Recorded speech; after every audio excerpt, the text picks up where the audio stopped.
And we're going live. So tell me while I'm putting up the page, how is it possible? Is it because it's an older model, or just that model doesn't have Shabbos mode? This model just does not have a Shabbat mode.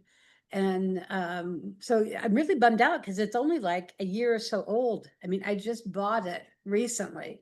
So I Uh-huh. was really kind of bummed, but I found a little small refrigerator that has a small a freezer, and it's a just it'll do. I just need something for Shabbat, and I can just use that for Shabbat. Perfect, perfect. I mean, we're going to read a few things now because this is a difficult chapter in the laws because it really covers a lot of issues. We spoke last week about the Kli Rishon, the first vessel, second vessel, third vessel, and cooking. So, with regard to Barbara, you mentioned about the Shabbos mode. So I saw over there it says that in some of the commentary or notes about different technologies, that some of the things that are what's called Shabbos mode is Shabbos mode, but it doesn't have it's really not applicable for Shabbos. It's more applicable for Yom Tif. Not so much in the fridges, because in the fridge there's no real difference between Shabbos and Yom Tif and holidays, but I think there's also what's called Shabbos mode in ovens, and that's used for for cooking on the holidays, because you're allowed to cook on the holidays, but you're not allowed to turn on and off the flame, or up and down the flame. You can turn up the flame but not down the flame. So they have I haven't I don't I think I had it in one of my ovens once. I just not such a tech savvy person, so I didn't want to play with it. But they were saying over there that the technology for the Shabbos mode, they call it Shabbos mode on the oven. You have to be careful because it usually applies to things on Yom Tif, on holiday, not on Shabbos. Yes, Rebecca. Sorry to cut you off right as you're starting, but you just talked about that you you can lower the flame or not raise it, or raise it or not lower it, but I'm just wondering if you can go over, like, when we light candles, like what to do with the match after you light. Like, can you like drop it in a tin where like it's gonna go out? Is that the best way to do it, or drop it in the sink, or what? Well, you see, the thing is, you're not allowed to put out the flame like directly into water, so into a wet sink or a bowl of water. I But just mean like a metal, yeah, just yeah, something yeah, so, metal. yeah. I figured you meant that, but I just wanted to clarify. So, yeah, the best thing is to do that. Either you have a disposable pan, or a pan or whatever it is, something by the side, and then you have, or you put it in the sink. That it eventually just burn out. I mean, obviously, if something, God forbid, happens where all of a sudden it could ignite something, that's a different situation. But if it's just a question of what you would typically do on a Friday night, which is to put out the match on Yom Tif. We're talking about usually what Rebecca's referring to is the second night of the holiday, which is different than Erev Shabbos, going into Shabbos or going into the Yom Tif, because the second night is actually Yom Tif itself. So you're in Yom Tif and you continue into the next day of Yom Tif. So then you're not allowed to put out the flame on a regular Shabbos. You don't you put out the match first, and then you make the blessing, and accept the Shabbos. But that you don't have that option in the holiday. So Rebecca's right. You would put it in something, or a pan, or the sink, so it just burn itself out. That's you have to, or some people will have a separate candle.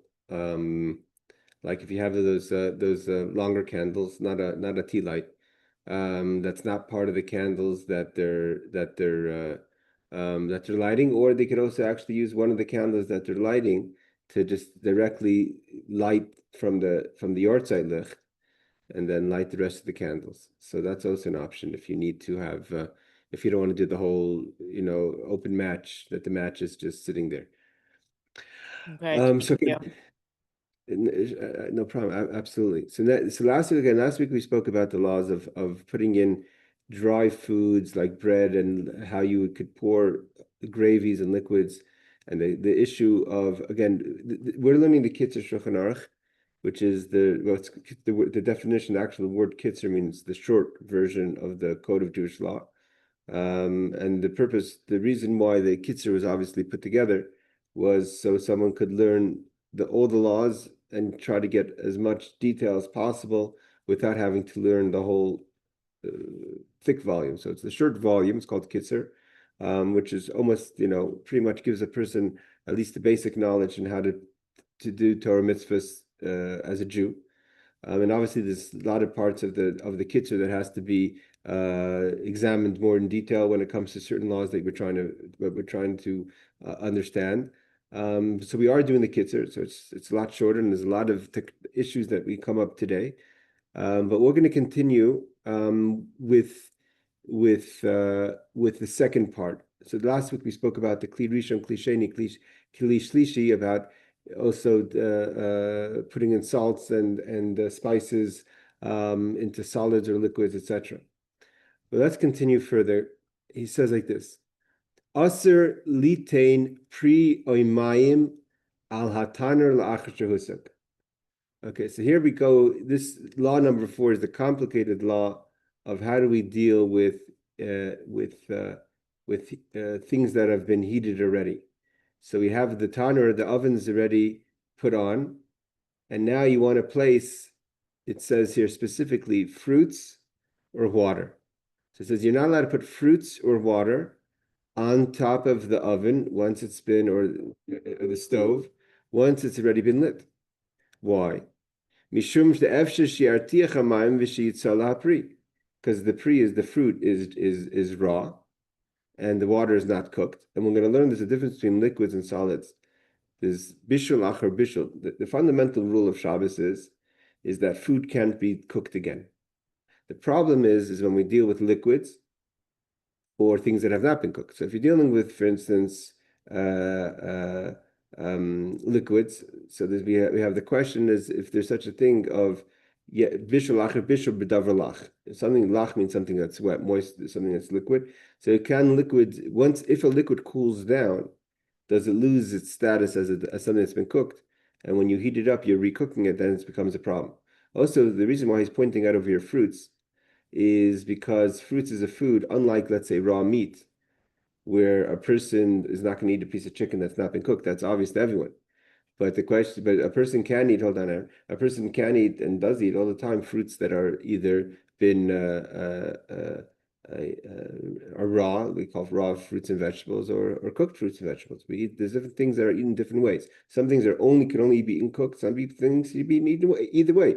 If you have a dessert, if you want to serve hot apples as a dessert, right? So then if you're putting it on the oven after Shabbos, you're turning it from an uncooked apple to a cooked apple. That's the concern.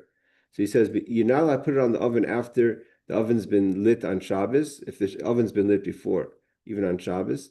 Because you may come to boil the water, which is a problem, and bake, so to say, the fruit might be baked. Yes, Aaron. Fruit compote and water that's already been boiled, like if you make coffee and you make a tea that's concentrated. Can you put it on the stove? That's the question. The question is, can you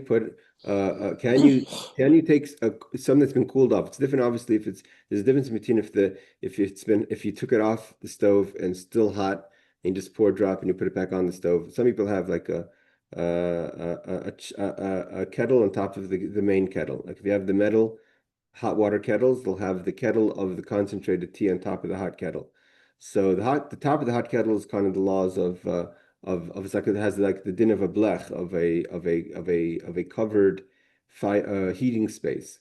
So, but the question is, can you put cold coffee or tea on top of that is also a problem. So let's go and go through the laws, and then I'm going to go through the commentary on the side.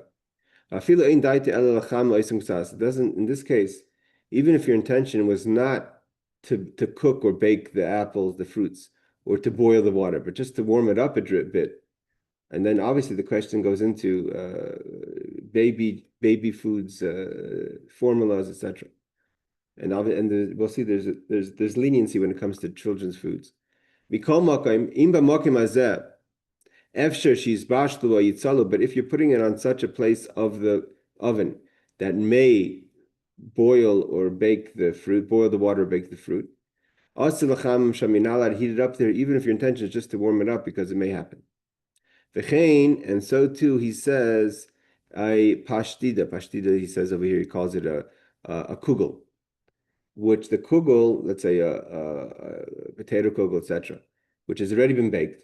However, sheish shumon, that has fat, and the fat cooled off. So ein lahamida neged hamidura oyatanur b'makom shtuchel artiach. Here we're talking about you're not allowed to create a situation where it's so close to the fire that will be, even if you're putting it next to, let's say, let's say your fireplace or something, that may make the shuman, the fat on the kugel, which is a liquid that's kind of separated from the kugel, to boil. But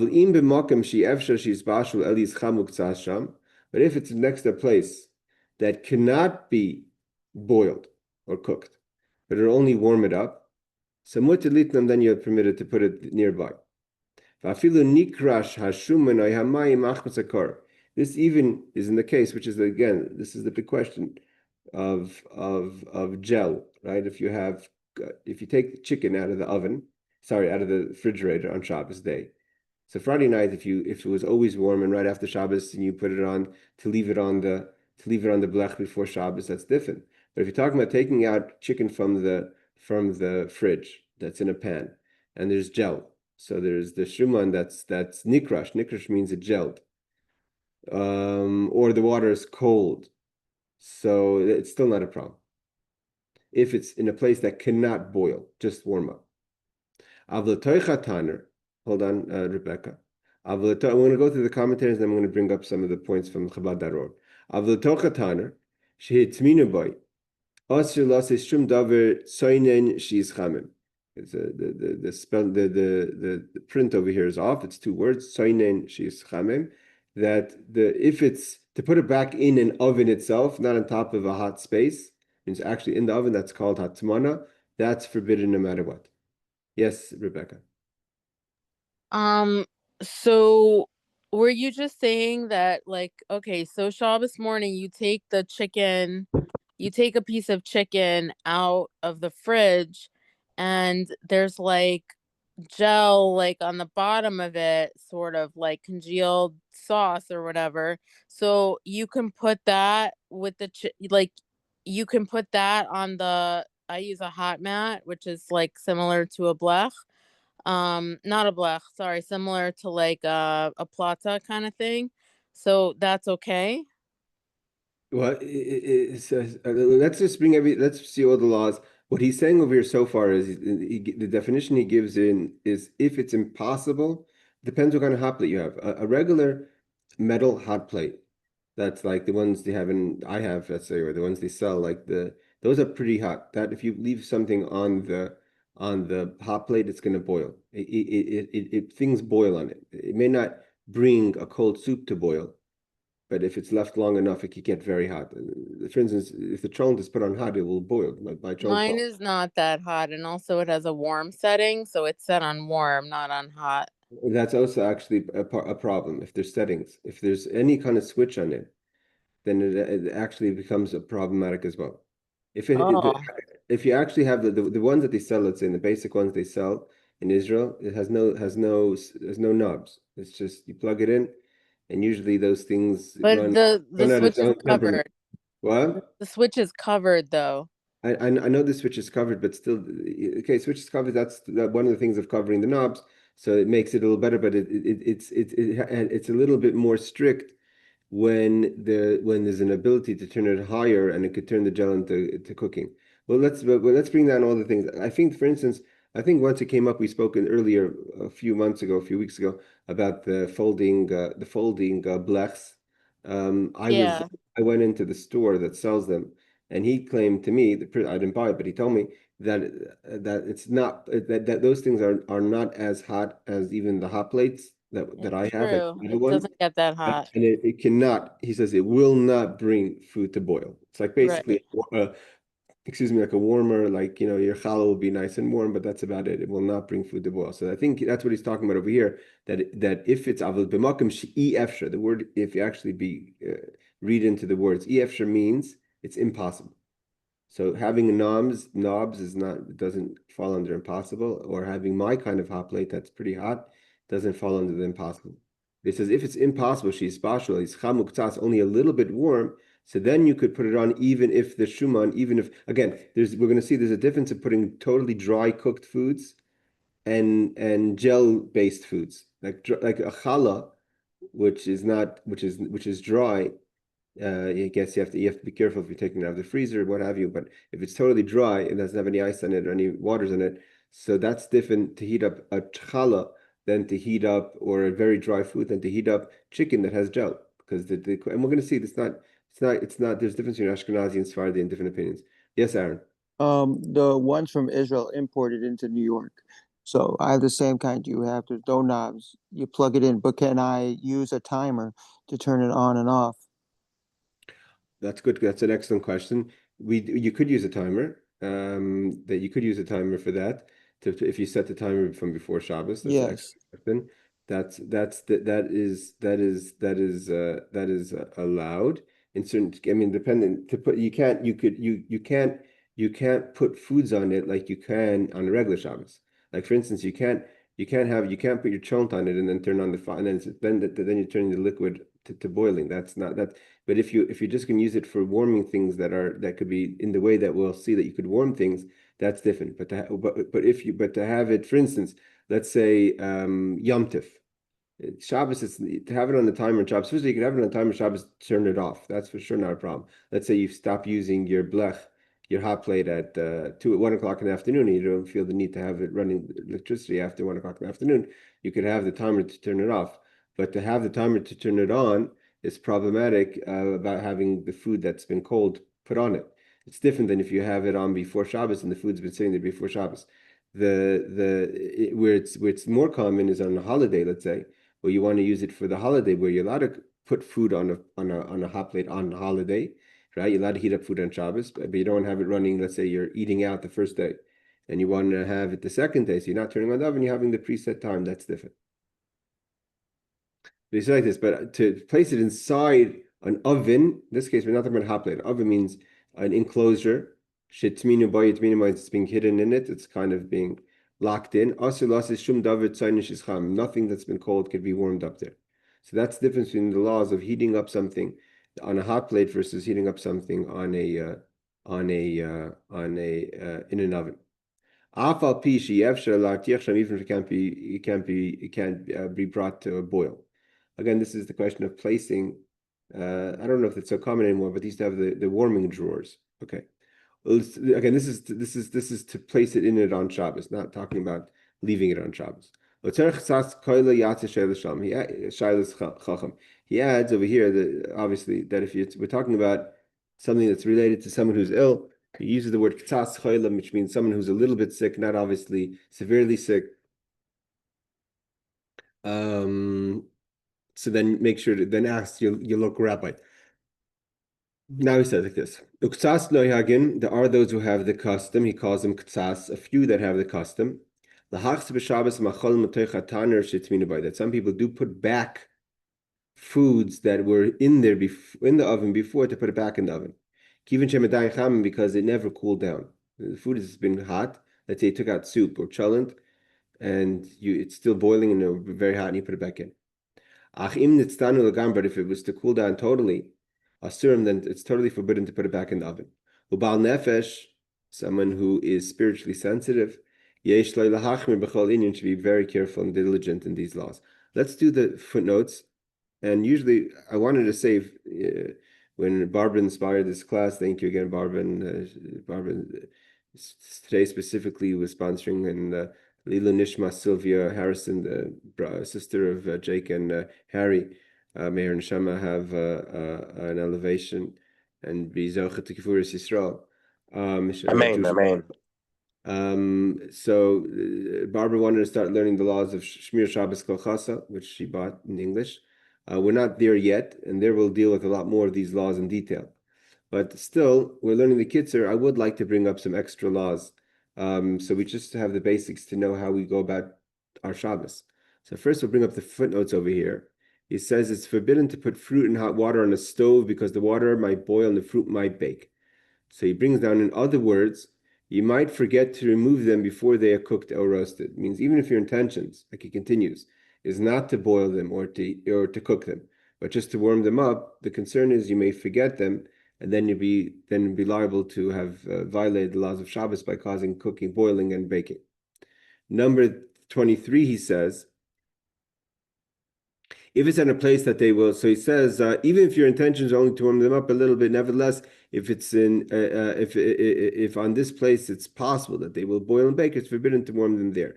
So he adds then footnote number 23.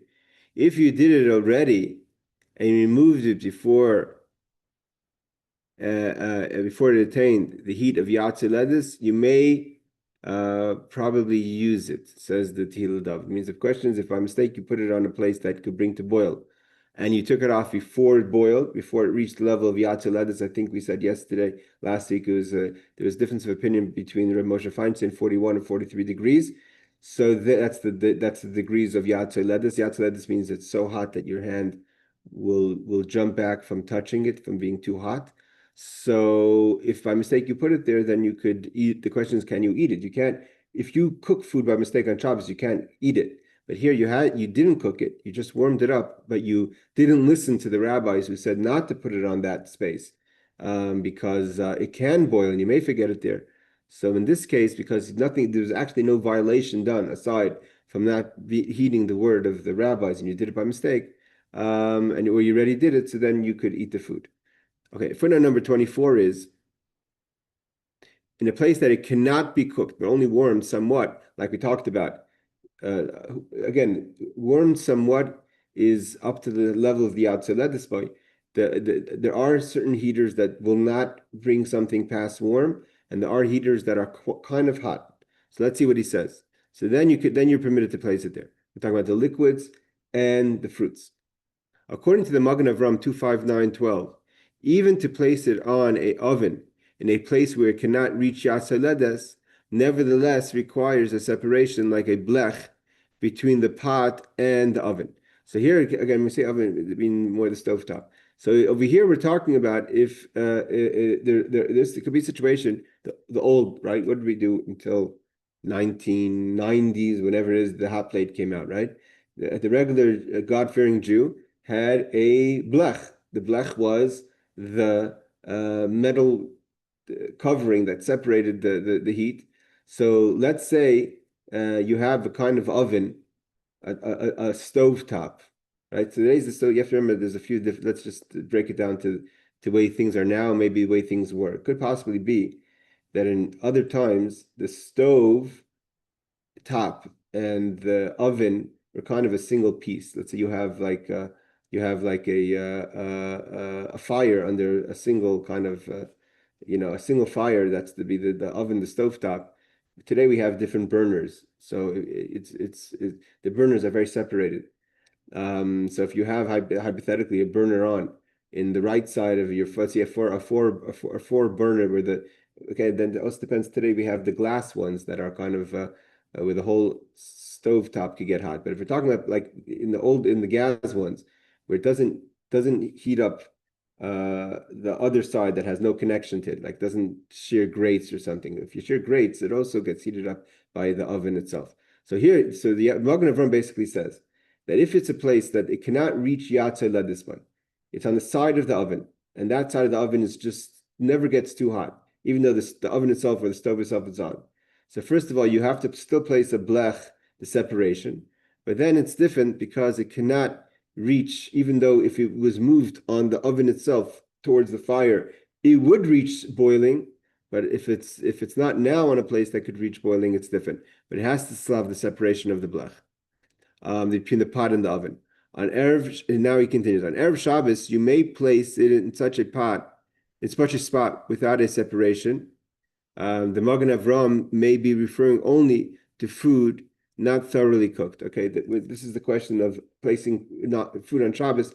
That the Magen Avram says that if it's before Shabbos, So it's not a problem to leave it on the flame itself. But he says it could be the Magen Avraham is only talking about food that had not been totally cooked. Again, the question is if you're going to do something to speed up the cooking on Shabbos. Let's continue. Footnote number 25. Oh, okay, we have long footnotes of it. So even if the fat is congealed, so if you're talking about a warmer that, or according to the Magen Avraham, a side of the stove that cannot reach Yatzei Ledes. Again, the definition of Yatzei Ledes means there's the crossing point of warm to concern of cooking is what we call Yatzei Ledes. Yatzei Ledes means, again, where the hand will jumps back or does not want to touch that heat. It's too hot for the hand, right? So, and we discussed that was about 42, I think, I can't remember, I think it was 42 to 40, 43 to 45 degrees. So he says like this, if it's in such a place that it's not Yatzei Ledes, it cannot come hot, it's only warm. So he says you're allowed to even put foods that have congealed fat. So he says this is in accordance with the Shulchan Aruch 318, law number 16, and the Ramban, etc. Even though you may not crush ice to make ice water because you would be changing it from a solid to a liquid. Changing a form is called noilad, creating. So here you have to remember we have 49 laws of Shabbos, 39 laws of Shabbos, of biblical prohibitions. Not all of them are cooking. There's a concept called noilad. You're not allowed to make something. And it's brought down that turning ice into water is noilad. It was first a solid, now it's a liquid. So why would there not be a problem of the solid and liquid in the gel? Not because of cooking, but because of noilad. Again, there's so many questions that we have to deal with in different issues. But for instance, just in short, I don't want anyone to take away the wrong message. The question that comes up about ice is what we're talking about here is the ice separate from anything. If you just leave ice, for instance, it's a little problematic when people have, let's say, bring ice in a bowl on Shabbos, right? So the ice is not part of your drink, and it's starting to melt already in the receptacle. So that could be a bit of a problem versus ice directly placed in to the liquid. So when it's solid, it never becomes a liquid on its own. When it dissolves into a drink that's already been liquidized. So it's okay. It's permissible to have ice in water, like to put ice in your cup and pour water into the cup. So now you have ice water. That's okay. Versus letting ice melt and then drinking it, for instance. So where the question would come to be a problem, like Aaron mentioned before about compote. Compote is like an applesauce or a fruit sauce. If you took it out of the freezer, if you're allowed to take it out of the freezer on Shabbos, how is that? If that's a problem because it was a solid, now it's a liquid. So he's saying, but so in this case, where we're talking about this issue now is because is that considered maybe not cooking, but maybe noilad? Maybe the gel is a solid, and now the gel is becoming a liquid. So he says in this instance, so the writing is very small. It says in this instance, you are not actually doing it. Rather, it is happening by itself from the warmth. They're saying the reason why it's not a problem is because it's not your intention. Your intention is just you're thinking about the chicken to become warm. The fact that the gel becomes liquidized, that's not, you're not trying to create something. So he says the Ramah says, which is he's the authority on for Ashkenazi Jews. So the Ramah says our custom is to be machmer, stringent, unless it is very necessary for you to do it. So the Ramah is saying that even in the case of a warmer versus again, when I was preparing the class, I actually sent some of the links to my wife. Said it's time for us to freshen up on these laws because Shabbos is there's always things going on. So he says here he says that the Ramah says that our custom is to be machmer, stringent, unless it is very necessary for you to do it. It means to heat up the gel. The Shari Tshuva, on the other hand, 3:18:7 says there are no grounds to be machmer in this if it is not Yatzei Ledes. So he disagrees. The Shari Tshuva disagrees with the Ramah and says no. If it's not possible to reach the heat of Yatzei Ledes, again, that's boiling, too hot for the hand. So there's no concern at all. There's no place to even be stringent and not let the chicken warm up, even if it causes the gel to melt. This is probably the intention of the Kitzur Shulchan Aruch, and so therefore the footnote, the I guess Chabad.org, who's putting the footnotes together, feels that that's the basis why the Kitzur Shulchan Aruch takes on the opinion of the Shari Tshuva versus the Ramah to say there is no place to be stringent in this situation. So that's footnote number 25.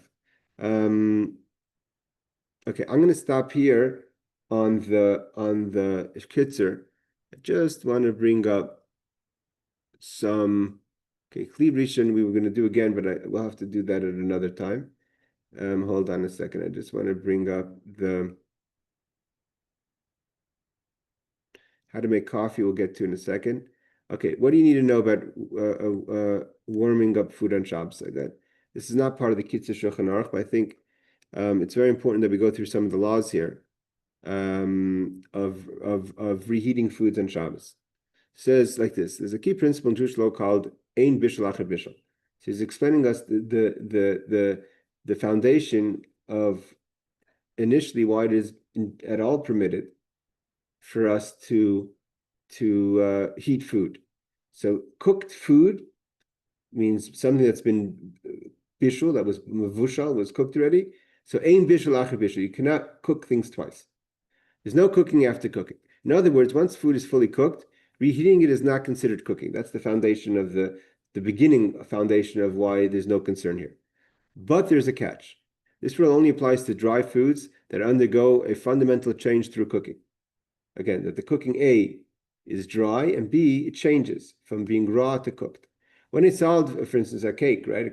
A batter of a cake or a cookie and a cookie are not the same things, right? So obviously they're not there's batter is batter or dough and bread, etc. So it says it's undergo a fundamental change through cooking. When a solid food cools down, it is considered cooked, even though it's cold now. So warming up fully cooked dry food on Shabbos isn't considered cooking on a biblical level. Liquids are a whole different story. So this goes to Aaron's question about heating up the tea or coffee that's been pre-made. So you made it, you boiled it already. Why? Since cooking does not alter their structure in the same way, means unlike a batter or a dough that turns from dough or batter into cake or cookies or to bread, so that even if the bread is not hot anymore, it'll never be. It's not dough. But the problem is that liquids is not so simple. Once they cool down, reheating them is considered cooking all over again, according to Ashkenazic custom. Ashkenazic custom. A liquid is only considered cooked while it's still warm. Like if it is, he says, like if it's hot enough to be enjoyed as warm drink. It means as long as it's still warm. That's why I said to take it off the kettle. Let's see, the kettle on top of the blech, and to pour and put it back on is different than when you just to put on cold tea or coffee. Once it cools down, the rule of yesh bishul acher bishul b'davar lach. We run into the problem that there is cooking after cooking in a liquid. Lach means it's something that's wet. There's cooking after cooking in liquids. It applies, so you can't reheat previously cooked liquids on Shabbos. Okay. The Sephardic custom is even stricter. The liquid has to be at least yatzei ledes boy, hot enough to burn, which is, he says here, 110 Fahrenheit, and I said 43 Celsius, is to still be considered cooked, in which case it can be reheated. Meaning to say, the difference between Sephardic and Ashkenazic is that this Ashkenazic rule is that as long as it's warm, it can be placed back on the stove. According to Sephardic, it's not warm is not enough. It has to be yatzei ledesboy, which he describes here as 110 degrees Fahrenheit. But there's another layer here.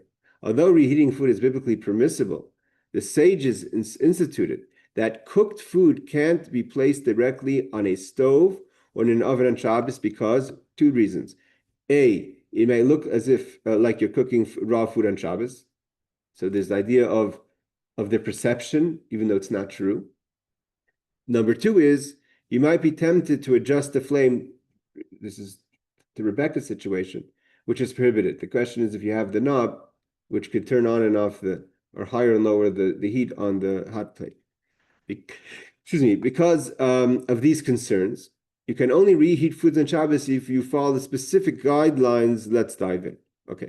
What foods can be reheated on Shabbos? So he says like this. We'll try to get through this in today's class. Again, even though this is not part of what we're learning, which is the Kitzur Shulchan Aruch, but I think that everyone deals with these questions on a Shabbos by Shabbos basis, and today we're Thursday, so it may come up even tomorrow, so we think we should cover it and not ignore it. So he says like this: to reheat food on Shabbos must meet all of these conditions. The emphasis here is on all, not just some of them. Fully cooked. The food has to be completely cooked to the extent that it won't further soften or change its texture through additional cooking. So it doesn't get better. It doesn't become, for instance, if you're gonna have like a little bit raw something and it continues, you put it back on the flame, it's going to continue to cook. That's a problem. Totally, it's an absolute problem. If it's only partially cooked, reheating it on Shabbos is biblically prohibited. Biblically. Number two, it has to be completely dry.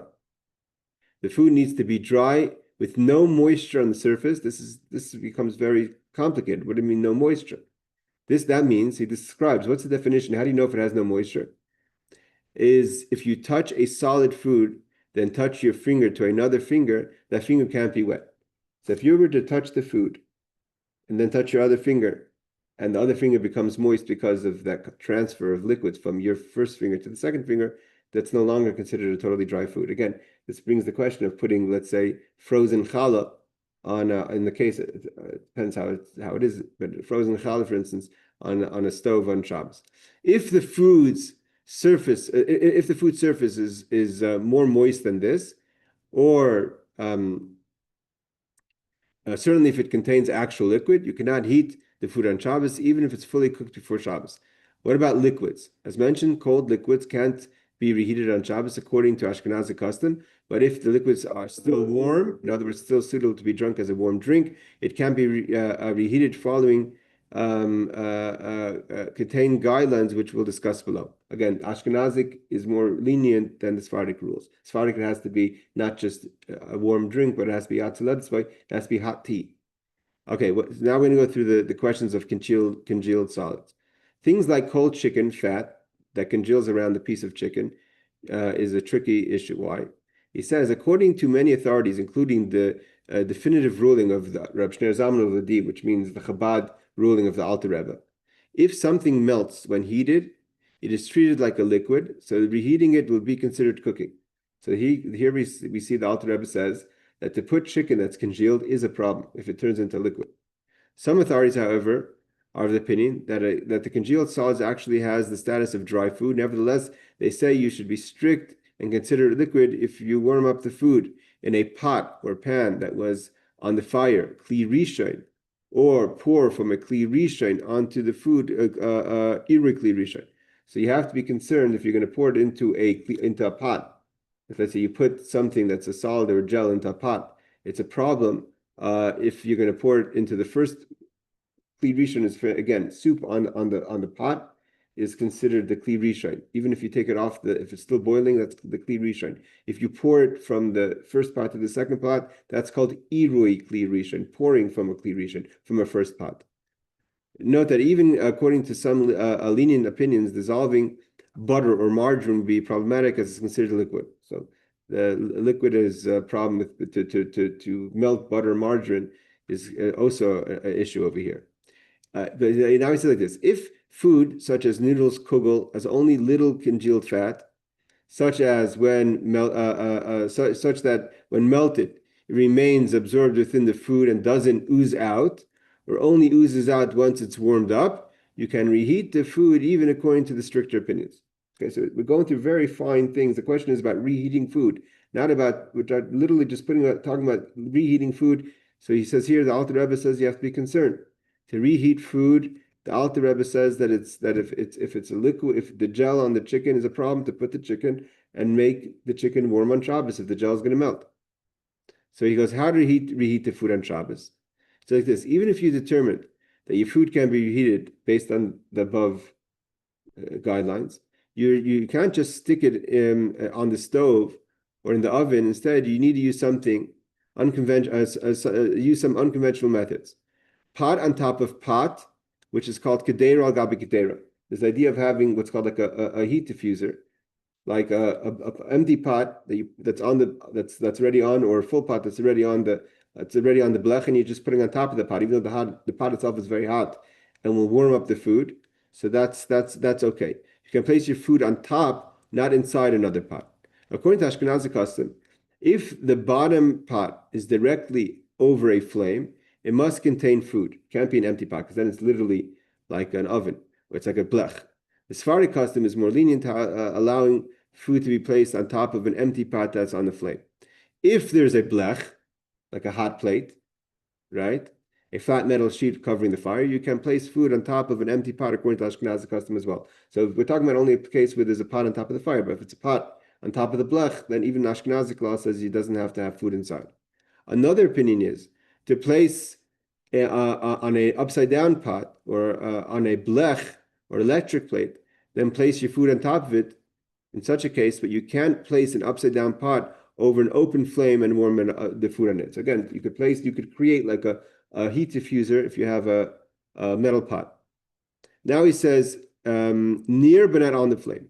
That's what we spoke about before about the Magen Avram that quotes about if it's on the blech, it's directly over the fire or not. It says if your solid food is fully cooked, you can place it near a heat source to warm it up or remove its chill, but not directly on the flame. What about liquids? It depends on your custom, as explained above. The question is if you hold the liquids can be cooked again, and to what level it has to be warmed up. Restrictions. He says like this: you can't place uncooked food near fire or in an area where it could reach 110 degrees. Even if you tend to remove it before it reaches 110, like we said at the beginning of the law that we learned in law number 4. However, if it would not reach 110, even if it were left there, it's okay. That we mentioned at the beginning of law number 4, we just learned.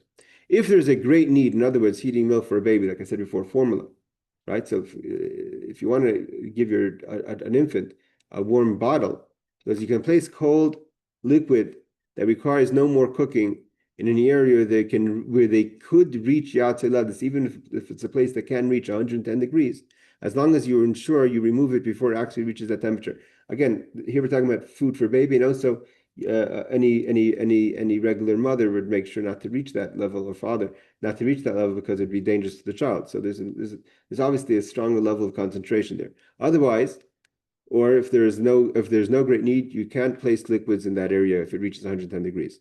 And now we're going to deal with the blech, the hot plate, the metal sheet. The blech is a metal sheet that is placed over the fire before Shabbos, allowing you to leave food on the fire. For more information, we'll see you have a link about leaving food. We're not talking about leaving food. Here we're talking about reheating food. If you use a blech, there are 3 areas to be aware. Directly over the flame. Again, this is talking about where you have a metal sheet over a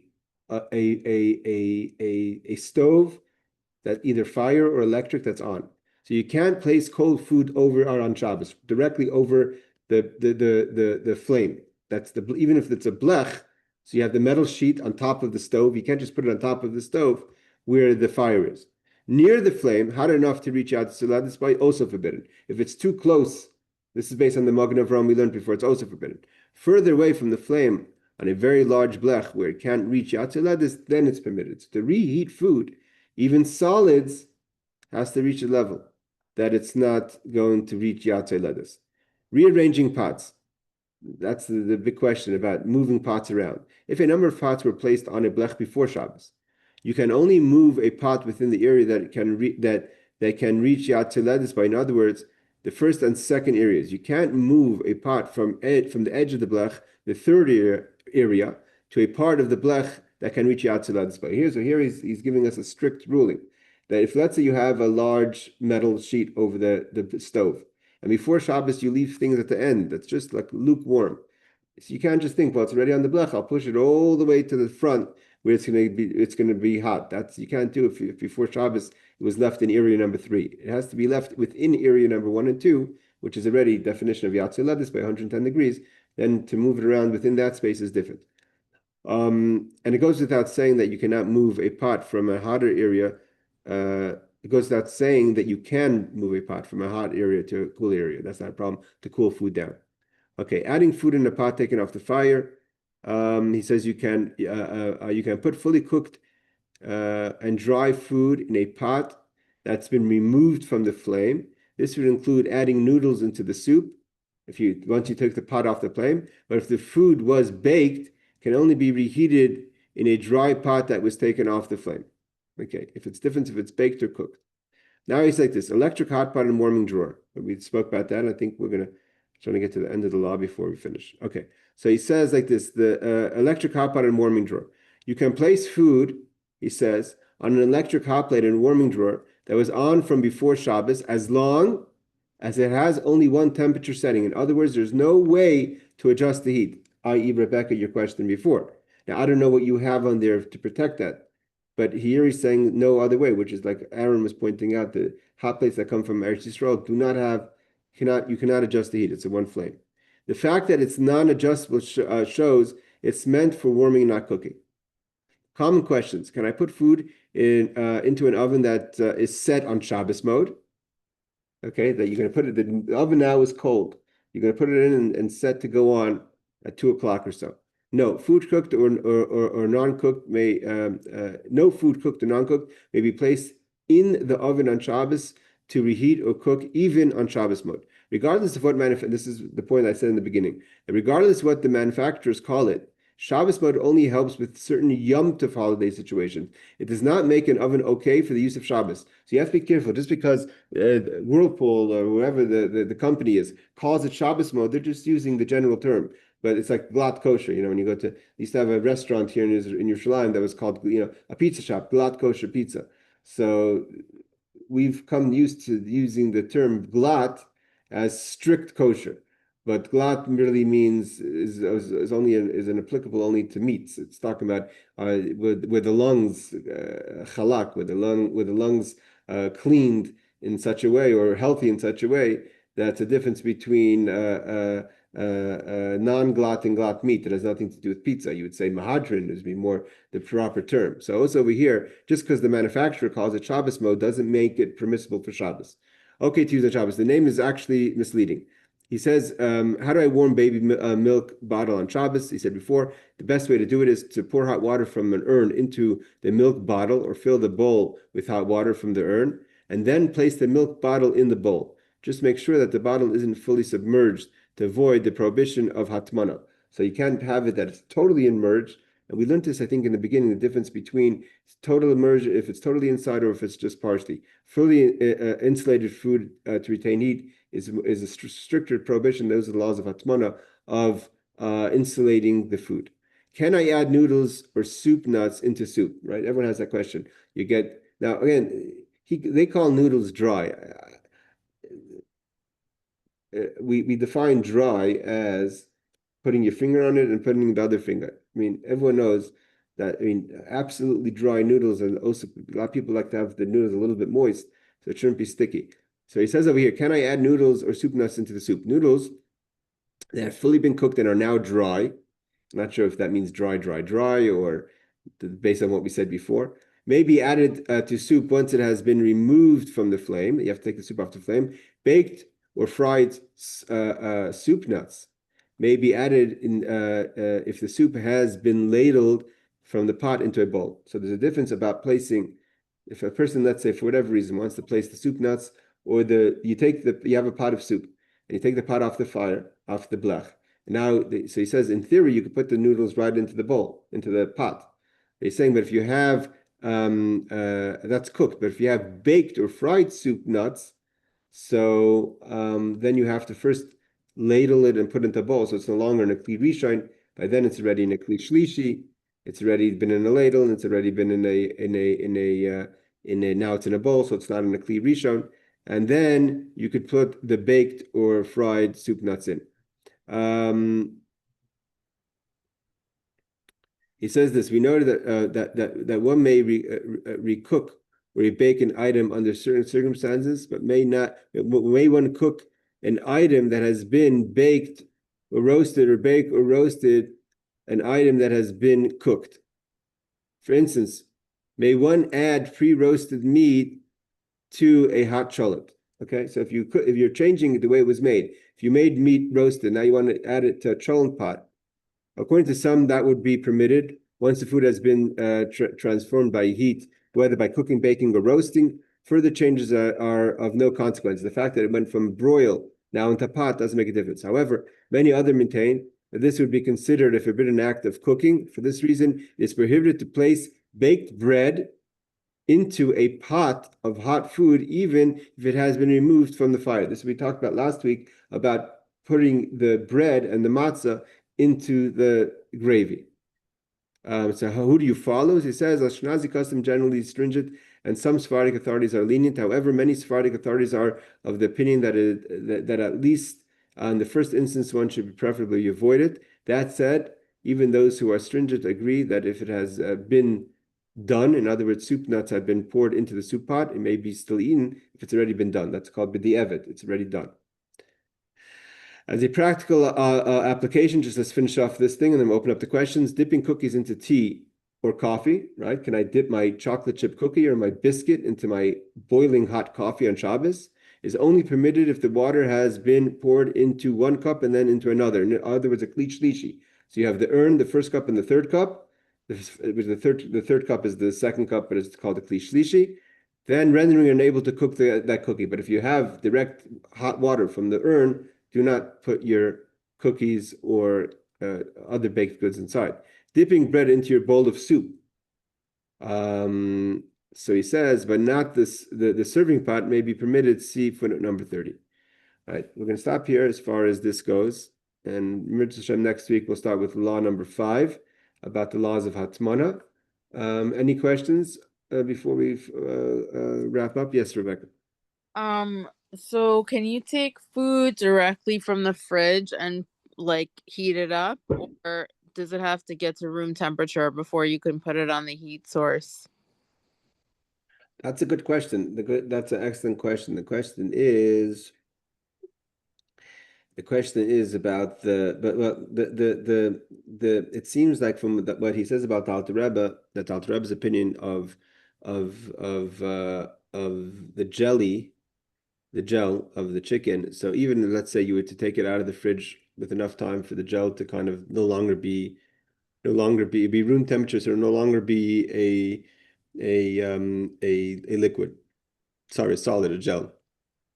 So then, but the problem is, as far as the question of noilad, we said that's not a problem. The problem is cooking the liquid. So if you were able to take out the chicken, I guess, from the pan, where there's absolutely no liquid on it, not even the way we said that you could touch it from finger to finger, and then place it, then I'm assuming then the chicken would have the law of something that's absolutely cooked, that's dry.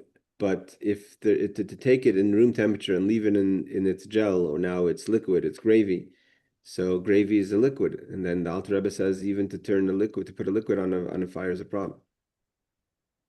But I'm assuming like if you first left it out on the counter, then it wouldn't be attached to the chicken anymore. So you wouldn't be putting the chicken, you wouldn't be putting the liquid or the gel or whatever on the heat source. You would just be putting the chicken on.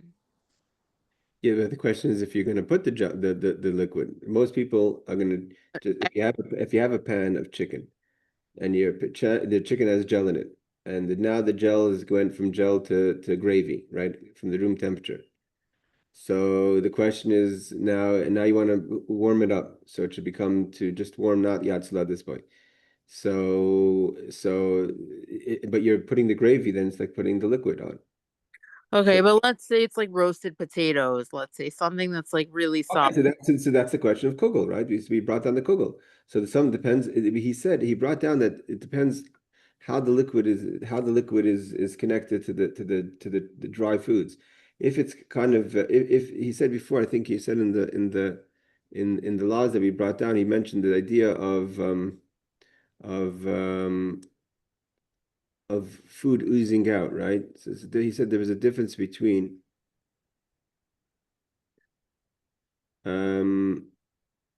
like this. If over here, I don't know if you can see it on the screen. If food such as noodle kugel, right, like that's be similar to your potatoes, has only little congealed fat, such as when melted, it remains absorbed within the food and doesn't separate from the food like the chicken does. So, and doesn't ooze out, or only oozes out once it's warmed up, you can reheat the food even according to the strict opinion. That's the Shabbat Kehilchatah.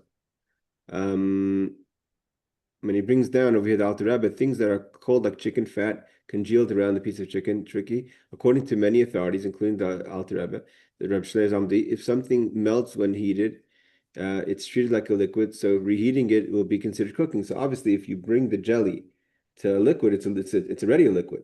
Question is, the people want to say that that the gel, when it's a gel, is a solid. But if you turned it into liquid, you left it to liquidize by coming room temperature, and then you want to put the whole pan of chicken on top, that's a problem. But what you're asking about the potatoes, he says that would fall under this question about the kugel that has some sort of fat in it, some sort of liquids. He says as long as it's remains absorbed within the food. Now again, it depends. Not all foods are created equally. It's not just the kugel's kugel. Some people create foods in one way, and some people make foods another way. Some people's kugels are very oily and liquidized, and some people have a more dry food. So it depends. It's not really it's not based on the name of the food. More, it's based on how you make the food. If you could strip the chicken of all its gel and there's absolutely no liquid at all, it's different than if it gels up. Especially in the Alter Rebbe says it's specifically a problem if it turns into liquid. Then it's not even a question. Okay, thanks. You're welcome. Anyone else? Yes, Barbara. Yeah, I just have a quick question about ice. So you said you can put ice in a glass and pour water on that and then drink it, right? Yeah, that to make like what we typically call ice water is different than to liquidize ice and drink that liquid. That But again, if that's not a problem of cooking. It's a problem. It's called nolad of giving birth to something. It means you're changing something from one status to another. Okay, so in other words, if I'm sitting there and I drink my ice water and I still have ice left and it melts, I can't drink that then. Oh, excellent question. Excellent question. So what happens if that's an excellent question. So you've placed it in your liquid where it's permissible, and now you finished your drink, but there's still ice there, and like people like to sip the last bits of ice. That's problematic. That's problematic. But we'll get to that. We'll get to those laws. We're not holding those laws yet, but that's an excellent question. That's more problematic. And again, like it also becomes a little problematic when you pass the ice around in an ice bowl, the liquid that comes out of it, and so that's straight up ice water. But you have the question of compote, which is if that's a liquid, if it's a solid, that we're going to learn all these laws that gets into all these difficult questions of changing foods, whether it's through noilad or lush. Lush is kneading, like to make even salad dressings, or puddings or things like that. One has to be careful. I've noticed that my rabbi's wife, they put the challah on top of their crock pot for where they have their cholent to heat the So challah up. That's That's exactly permitted. Yeah. that's what we're talking about. And now, the only thing I was saying is the question of, I'm not sure it's a question. I have to check. Some people keep their challah in the freezer and take it out on Friday, on Shabbos. So the question is to take out the challah and place it frozen on the blech, and sometimes there's the liquid forms around the challah, like a condensation of like a layer of ice, if that's a problem or not. But if your Rebbitzin is taking the challah that's on the counter and just heating it, so it should be nice and pleasant to eat. That's exactly what we're talking about. That's permissible, and the way she's doing it on top of the cholent is permissible for sure. All right, ladies and gentlemen, thank you so much for joining. Laila Tov, Shabbat Shalom. Thank you, Rabbi. Thank you, Barbara. Take care. Thank you.